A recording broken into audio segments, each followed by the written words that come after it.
sample photographs that have been provided for us. So Mr. Hempel, if you would introduce yourself and your address, and then we'll visit.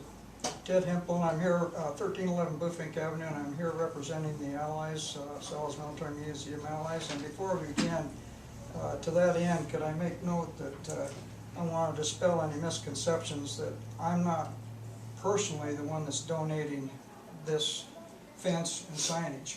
We have one person that's donated the fence, one that's made a very professional sign for us, and another one that's donated some of the labor to put in. So I'm standing up here representing him, but I'm not the one that personally did it. So in case there's any misinterpretation on that. Okay, where do you want me to go from there? Well, you might want to let us know what it is you're planning on doing, and Well, first of all, let me say, I think it's the initial impression by people is, well, what's anybody going to do to a tank to damage it? But it can be done. There are glass or some type of plastic optics in the turret of that which are already cracked and broken. Now, I'm not saying that happened on our watch, but I think people have broken these with the idea, kids or adults maybe, with the idea maybe we can see down inside it. There's a toolbox or some type of box on the side that's fairly thin metal that can be dented. It obviously can be scratched or marred in that way. So our rationale for putting the fence around it, and I want to make this perfectly clear to anybody, is not to protect people from the tank, it's to protect the tank from people. Now if you recall, this tank, the city has a certain obligation to maintain this in presentable condition, and if we don't, then there's a potential for having to pack this thing up and send it back at our expense, or send it somewhere at our expense.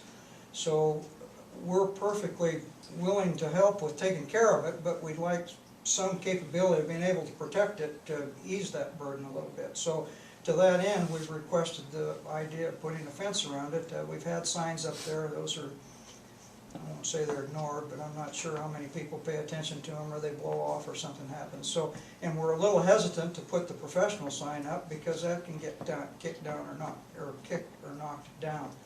So what we're suggesting is putting a fence around it to help keep people off of it, to protect the tank again.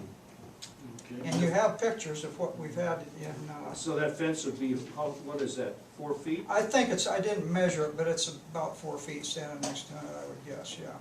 And there have been some concerns raised, and I think they're valid ones, about somebody getting in there anyway and falling off and falling on the fence and impaling themselves, hurting themselves. So I think Shannon, she can reinforce this, has had Joe looking into how far it's required to keep it away and this type of thing for our protection. We have the fence, and don't quote me exactly on this, but about 80-some feet of this fence has been donated.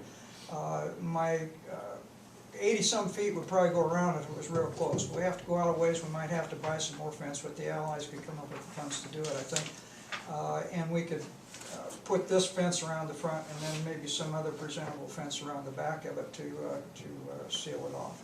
And we'd want access to get into it to clean it up anyway, so we'll put some type of a gate or fence in the back. So that's primarily what we're asking for. And I realize there's been some conception in the past about the liability. You make it a attractive nuisance, I think is the legal term for it, and you open yourself up for a lawsuit. Well, I mean, how far do you carry that?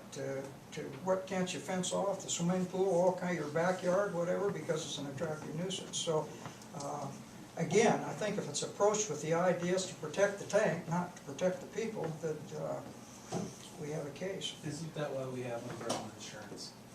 Well, we send off, Linda, feel free to jump in here, but we did contact the folks that handle our liability insurance to get their comment on it. And late in the day today, we still did not have a response from them.